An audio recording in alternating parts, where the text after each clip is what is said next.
Hi besties, welcome back to the Midwest Makers podcast. I'm Kenna, I'm the co-founder of Midwest Fragrance Company, and this is where we have a real talk about building a maker business that lasts. So grab your coffee, I've got my tea, and buckle up because we're gonna yap. The topic that we're going to talk about today is marketing. I spent today doing some thinking and reflecting on marketing and what actually grew our business in 2025. And I pulled out a few of the biggest things that I think made a real difference for us. These are the things that actually moved the needle, and I wanted to put them together into a little episode and share it with you. And if you stick around to the very end, I'm going to share some personal insights with you on how I actually ended up building out our marketing department this past year, what I actually did, and just a little bit more behind the scenes about what that experience actually taught me this year, because it taught me so much. I had so many little nuggets and lessons that I wanted to share with you, and maybe it'll inspire you to think a little bit differently. So let's get into it. Okay, first up is email marketing had the biggest impact on our marketing efforts this year and actually growing our business.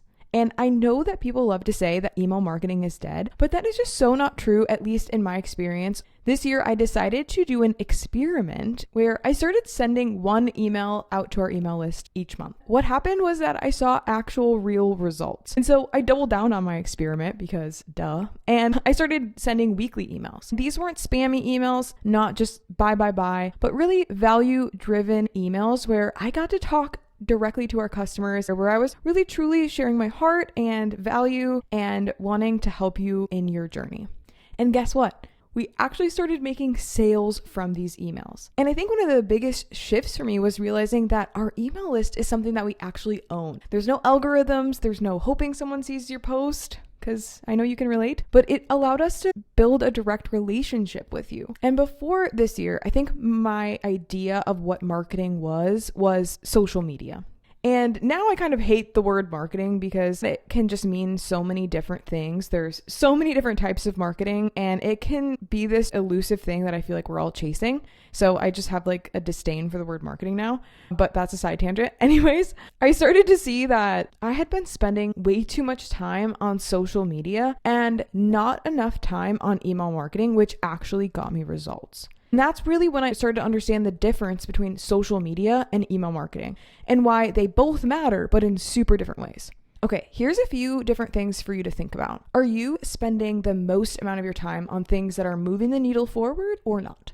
Maybe you can learn that lesson from me. Okay, another thing to think about is, could you play around with experimenting with email marketing this year? Is that aligned for your business or your goals? Don't feel pressured to go and try to do something immediately, but just something to think about. If it doesn't apply, let it fly. If you want to learn a little bit more about a simple marketing strategy, go ahead and check the description. I'm going to leave a link to a resource that I made for you. Speaking of social media, I want to talk about what I did with our social media this year that actually did move the needle. We stopped posting every single day to social media. And I know you're probably like, every day, I can't even remember to make a post one time a week. Send help. I understand. Stick with me here, friend. Hear me out. I did another experiment and started to post 3 times a week with actual intention, actual value, and a system behind it. And I'm serious. We actually started growing on social media after about a year or two of stagnation. I could not believe it. We started to use social media for what it's really good at, which is building trust, helping people to get to know us, and showing up as humans. And that's when I learned that social media's main job usually isn't to convert sales. It's to build trust and remove friction for your customers so that they can eventually feel confident in purchasing from you. All right, so now knowing this, here is my challenge for you. How much capacity do you have to show up on social media each week? Is it 1 time per week, 2 times per week, 3 times? Whatever your number is, I challenge you to commit to that for 3 months as an experiment. At the end of that time, see what you need to change or tweak, what worked, what didn't, and get ready for your next experiment, and then go on from there. That's how I approach everything, and it really just helps so much. And don't worry, I have a few resources for you that I'm going to also link down below. If you don't know what to talk about or you don't know what to post, go check the description, bestie. I've got you. And last but certainly not least, what I did this year to really move the needle is that I started to fully lean into what makes Midwest Fragrance Company special, what makes us truly us. And I let go of comparison. I hear from makers all the time about how there's someone else in your town that's doing exactly what you're doing, or they're copying you, or the market is just saturated and you see all these other businesses doing similar things around you. It's exhausting. I get it. I know, I've been there. But I just challenge you to really just lean into what sets you apart. And here's the real answer. It's you. So this year, what I leaned into was us. My voice, my silly, goofy, weird humor, our values, our heart. And here's what I really just want you to hear. Nobody can steal you. They can copy your products, they can copy your ideas, but they cannot copy you. Here's my real talk question for you. How much energy are you spending watching what others are doing and comparing yourself? Let it go, my sweet friend. It really does not matter. I know that's hard. But what if you even took 25% of that energy and you poured it back into your own business? You could use it to write that email, or maybe make that social media post, regardless if you look silly or stupid, or you spell something wrong, or you make a mistake, or you screw up your words, blah. It's fine. You'll learn. And then it's what, blah, blah. See, I just messed up my words. It's fine. You'll learn. And that is what matters. I know someone needed to hear that. Be authentically you and lean into that. Okay, I'm pausing us for just a second, and I just want to say this really quick to you before we move on. Do not listen to this episode and walk away feeling overwhelmed, like, okay, so now I need to figure out marketing. And Kenna said that email marketing is the best thing I can be doing, and I need to make all these social media posts, and I need to do all this stuff. No, step up. No. I really just want you to use this as information, and I don't want it to be super pressure filled. I feel like that is just a theme in my life, and so I just have to say it out loud. I have to STO. That's a thing. That's a terminology that we use at Midwest Fragrance Company. It means state the obvious. I want you to let this information help you think differently, not do everything immediately. Even small shifts count. That's been the biggest thing I've learned. I'm going to just say biggest thing I've learned for everything, because everything is the biggest thing I've learned. But just compound change. 1% every single day adds up to real results. Something is better than nothing, so just let it happen in its own time. Okay, I just had to say that quick.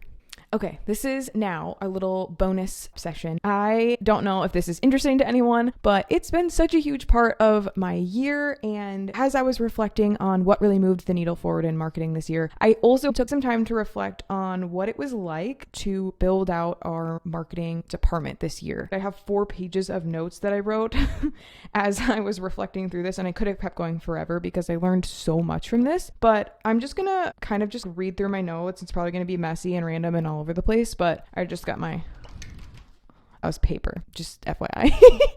So buckle up. Okay, so a little bit of context is that for a really long time at Midwest, my role was mainly operations. When Doug and I first started the business, Doug mainly was handling all of our production and handling shipping and ordering and product development. That was Doug's lane, among several other things. And then for me, I did all the other things to keep the business going, all the administrative things, marketing, customer service. I was the heart. He was the vision. Just kidding. No, but really, that's kind of how it worked out. We just wear all the hats all the time. Both of us do. So this past year, Doug stepped more fully into the CEO role. And then over the past couple of years, unknowingly at the time, we've started to build out what we now call our strategic operations team. And this started to free me up from doing all the things that I had always done. Our marketing department really needed an update. So I stepped more into the role of marketing, and I started acting as marketing manager. That was kind of probably 60 to 70% of my job over the last 12 to 16 months, on top of all of my executive duties and all other duties as assigned. I know you can relate. But what I didn't know when I started that was that I was going to be beginning to build out an actual marketing department foundation. I had no idea. I don't know what I thought I was doing. I was just doing it. Looking back, I don't know how I didn't see it. But yeah, as I was just reflecting back, I was like, oh my goodness, this was probably one of the hardest things I've done in business in a while. It really challenged me. It brought up so much imposter syndrome throughout the year, so much self-doubt, so much overwhelm. And this year was just really freaking hard with a capital F. There's also so much good that happened. But looking back now, I can see so clearly that this year was just such a year of foundational lessons that I needed to learn in order for me to keep growing. I learned so much about leadership and about trusting my own intuition and about asking for help, and just so many great, wonderful things that I don't even have the words to say how grateful I am for all of those lessons. I'm just going to go through my list of random things in probably no particular order.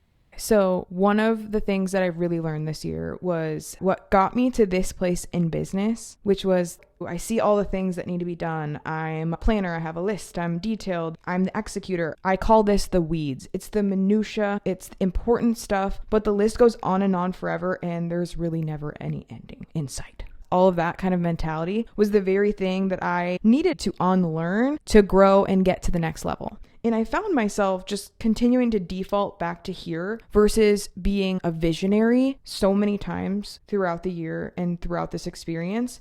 And for me, it led to so much burnout throughout the year. I didn't rest. I didn't give myself any breaks. I just was like, buckle in and go, go, go. And it bit me in the butt. But I can just see now looking back that I needed to go through this experience. This is really what I needed to unlearn. And I think I'm still unlearning it, but I know I've come a really long ways. It was just a hard lesson this year. And I just often found myself doubting myself and my abilities and questioning if I was the right person for this, and just imposter syndrome I spoke about. But I'm coming through this now, the other side. It was the messy middle. It was the process. It's what had to happen. But sometimes that place can just suck and also be great at the same time. And learning to hold both is something that I feel like I learned to do this year.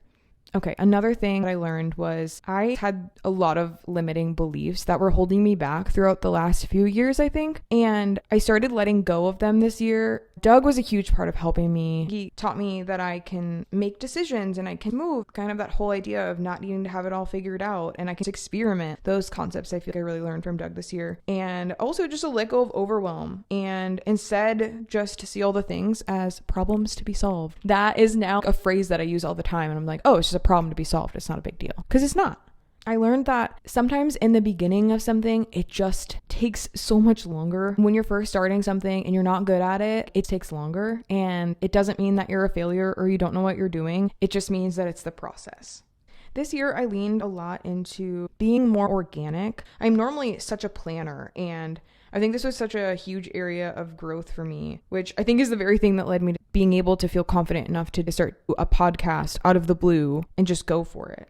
Building out the team of marketing and the department of marketing was really just a whole entire rep in the I don't need to have this all figured out in order to move forward concept. And so just with each little thing that would happen, it was another rep, kind of going back to that whole concept of compound change and compound action, just little tiny things added up throughout the year. And then I was like, oh, I understand now. I can just go and do it. And then I trust myself to figure it out as I go. I think none of us really recognized our areas of genius or what we're really great at. And we compare ourselves to others, but I feel like this year I was able to really see what I really am good at and be able to own that. I got the opportunity to hire a content strategist and a systems expert this year to help me in marketing. It was just absolutely life-changing. Just learned so much throughout working with these two ladies. I'm just really grateful to have been able to have the chance to learn and just work with both of them. So I still have such a long ways to go in building out marketing, but I kind of have an understanding of what the next level looks like for us. And so that feels really good. I think there's just so much that I took away from this experience that I will have with me forever. And I think that that's what I love so much about business. Building the business isn't always about building the business. It's really about who you build yourself to be in the process. If this episode resonated with you, I would love to hear about it in the comments. And P.S., if you're a scented product maker looking for a supplier who genuinely wants to partner in your success, look no further, my bestie friend. You found us. We sell all the goodies that you need to start your creative side hustle. And as you grow your business, we're here to grow with you. Thanks so much for spending time with me. We're cheering you on every step of your maker journey. Okay, love you. Bye.